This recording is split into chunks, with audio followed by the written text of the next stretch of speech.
Tai, sakysim, mes su Martynu mama esam baigę taikomosios dailės studijas. Martyno mama juvelyrika kalvystę baigęs, aš dizainą baigęs, po to dailės pedagogiką ir mes dirbam įvairius darbus, ne tai, kad 100 darbiai, bet imiesi tą, ką tu sugebi, ką tu gali, kas padėtų palengvintų gyvenimą, kad galėtum šiek tiek pailsėti po tų darbų ir kai neleisiu meluoti, pastoviai kažką mes veikiam, nes sėdėti be darbo, be mylimo darbo, tai yra savotiška tokia lyg ir kančia, kaip tinginystė. Tai tokia, tą, ką jūs dabar darysite, galbūt tai jūs ateityje bus irgi kažkokia duona, jeigu jūs tam šauniai seksis, ar ne, tai galim irgi išnaudoti.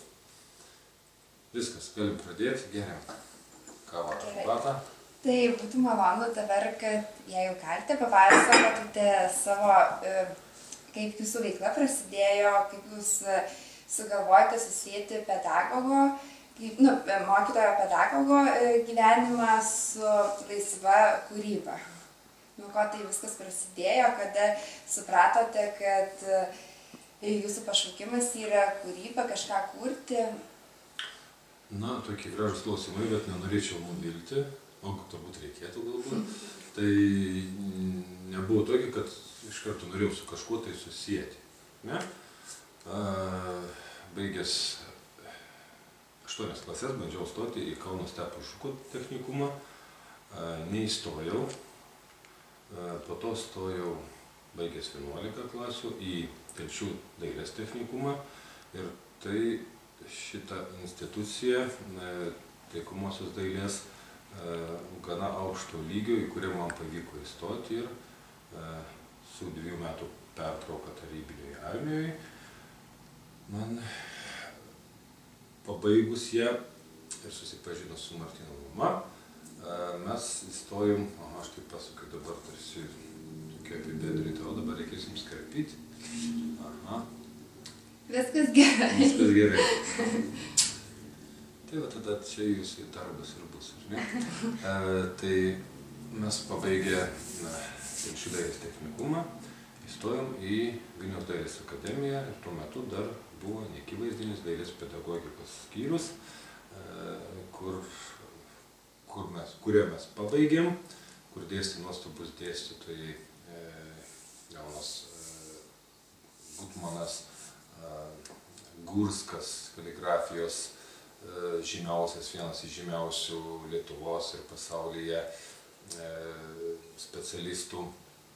Ir mes jau technikume pradėjom ne tik tais mokintis, bet ir kūrėme tai, ką mes išmokome, bandėme įvairios srityse, galbūt daugiau specializacijoje, sakysim, kurdami vienokį ir kitokį objektą, tuo pačiu darydami papuošalus, kad galėtų studentas, jaunas žmogus, turinti šeimą, išlaikyti save ir šeimą.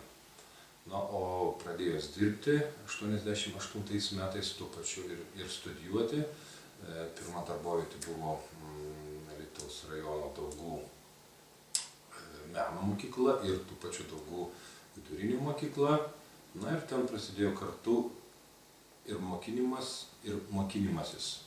Nes kai mokini jaunąją kartą, jaunus žmonės, kartu tenka iš jų mokintis ir stiebtis, nes matai, kad jie nori daugiau kažko žinoti, o tai yra stimulas ir pačiam.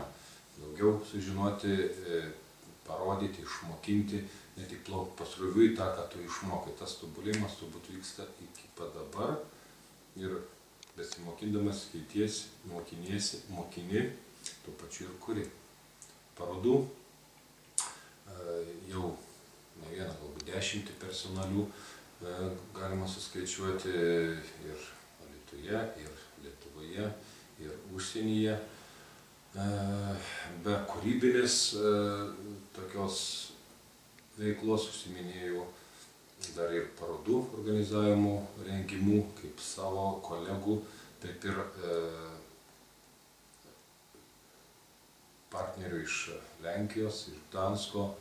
Ir ta veikla tokia yra abipusio supratimo ir, na, kaip nebūtų keista, duodanti, galbūt tai ir yra daugiau duodanti dvasinio peno, nei sakysim, materialinio. Nes visą tai mes darom už savo biudžeto, benzinas už savo biudžetą. Šiuo metu jau metai vyksta mano žmonos ir Benimno Jančiaus darbų parodos, jos vyksta po Lenkiją, po Gdansko apskritį, tą regioną, ir tai organizuoja draugai. Jų parodas taip pat aš organizuoju, greitų laikų bus Veisiejuose, Kapčiamiestyje, Lazdijuose, karikatūrų parodos. Tai va, ta tokia kūrybinė veikla, toks tvariamasis arkliukas padeda ir ne užpelkyti, ne užkirmyti, ne uždulėti, besėdint, užsimant tik tais tuo, ką tu pats kuri. Džiugu yra organizuoti, padėti kitiems. Jūs klauskite daugiau, nes aš galiu pasakoti į kitas lankas, kur galbūt jūs neatvažiuoja. O kas jums... Prašau, čia turbūt autorius skambina, jaučiu, kad autorius skambina šitos parodos, į kurias jums atvykti. Atsiprašau. Laukia Cepelinus ir laukia mūsų parodoje. Taip, klauskite. Taigi būtų įdomu sužinoti, ką jums labiausiai patinka kurti, ar tai būtų piešti kažką, ar tapyti, ir kokio žanro kūrėjas esate. Mano tokia tematika ar žanrai yra labai įvairūs. Nuo pat mokyklos laikų man patinka piešti šaržus ir kiekvieną kartą vis piešdamas aš kažką tai naujo atrandu, keletą piešimo, galima skirtingų stilių šaržų piešdamas ir būdamas kažkur paskaitose, seminaruose, tai besiklausant kitų lektorių, taip gimsta nauji šaržai ir tie užrašai, eskizai, savotiškas toks pasakojimas, tarsi iliustracijos mano kasdienio gyvenimo, paprasčiausiai padeda miklyti rankas. Taigi patinka piešti šaržus, kai turiu laiko, ypač tai būna per žiemos atostogas savaitę, tai labiausiai tada aš tapau dalinį tapybą, o tenka dalyvauti ir pleneruose, kuriuos kartais ir pats organizuoju, tai tada vyksta, aišku, tapybos daugiau srityje kūryba, bet kartais namuose susirinka labai daug įvairių daiktų, kuriuos galima panaudoti, kuriant asambliažus, kad grinai gyventi iš kūrybos ir kurti, tik ta kūryba būtų labai šaunu ir palinkėčiau turbūt kiekvienam kūrėjui, kad galėtų iš to, ką jis kuria, išgyventi. Bet dėja taip nėra. Tai išskirtiniai atvejai, kad reikia turėti gerą vadybą, arba būti gerų vadybininkų, kuris sugebėti tą daryti. Neišeina vienu metu daryti visko ir tuo pačiu dar, galim sakyti, realizuoti savo kūrybą. O tapyba jūsų daugiau ekspresyvi, ar mėgstate tapyti ryškiomis spalvomis, ar pastelinėmis, kokias spalvas mėgstate daugiau naudoti, gal yra kažkokios pagrindinės, tarsi 3 spalvos, kurias visada naudojate, arba jūsų darbuose? Čia konkretumo tokio nėra. Gali būti, sakysime, tam tikri periodai pagal nuotaiką, pagal metų laikus, pagal apšvietimą ir nėra niekada sugalvota iš anksto eskizo ir kartais galbūt tai galim pavadinti ekspresyvią tapybą, bet tuo pačiu priklauso, aišku, nuo nuotaikos. Ir anksčiau būdavo darbai ryškių, kontrastingų spalvų, siluetiniai, figūriniai darbai su veidais,